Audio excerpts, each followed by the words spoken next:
હાંસલપુર નજીક સ્ક્રેપના વાડામાં ભીષણ આગ, લાખોનું નુકસાન. માંડલ તાલુકાના હાંસલપુર ગામ નજીક આવેલા સ્ક્રેપના વાડામાં શુક્રવારે બપોરે ભીષણ આગ લાગતા વિસ્તારમાં અફરાતફરીનો માહોલ સર્જાયો હતો. નાયરા પેટ્રોલ પંપથી ટીપી રોડ મારફતે ગ્લોબલ ડોર્મિટરી તરફ જતા માર્ગ પર આવેલા આ સ્ક્રેપ યાર્ડમાં કારમેટ, ફોમ, રબર સહિતના જ્વલનશીલ મટીરીયલ સંગ્રહિત હોવાથી આગે થોડા જ સમયમાં વિકરાળ સ્વરૂપ ધારણ કર્યું હતું. આગમાંથી ઉઠેલા કાળા ધુમાડાના ગોટેગોટા દૂર સુધી જોવા મળ્યા હતા.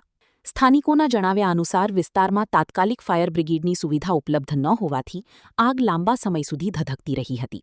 ઘટનામાં લાખો રૂપિયાનું સ્ક્રેપ બળીને ખાક થયું હોવાનું માનવામાં આવી રહ્યું છે.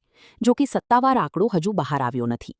આગ કયા કારણોસર લાગી તે અંગે હજી સ્પષ્ટ માહિતી સામે આવી નથી. પ્રાથમિક તબક્કે શોર્ટ સર્કિટ, ગરમી અથવા બેદરકારીને કારણે આગ લાગી હોવાની આશંકા વ્યક્ત કરવામાં આવી રહી છે. સદનસીબે ઘટનામાં કોઈ જાનહાનિ થઈ નથી. હાલ સંબંધિત તંત્ર દ્વારા સમગ્ર મામલે તપાસ હાથ ધરવામાં આવી છે. Story by Mahendra Gajjar, Mandal, Ahmedabad, Maa news. Maa motor driving, safe and sure driving. Driving એ શોખ સાથે આપની મોટી જવાબદારી પણ છે. અમારા ઇન્સ્ટ્રક્ટર દ્વારા સચોટ અને સરળ માર્ગદર્શન.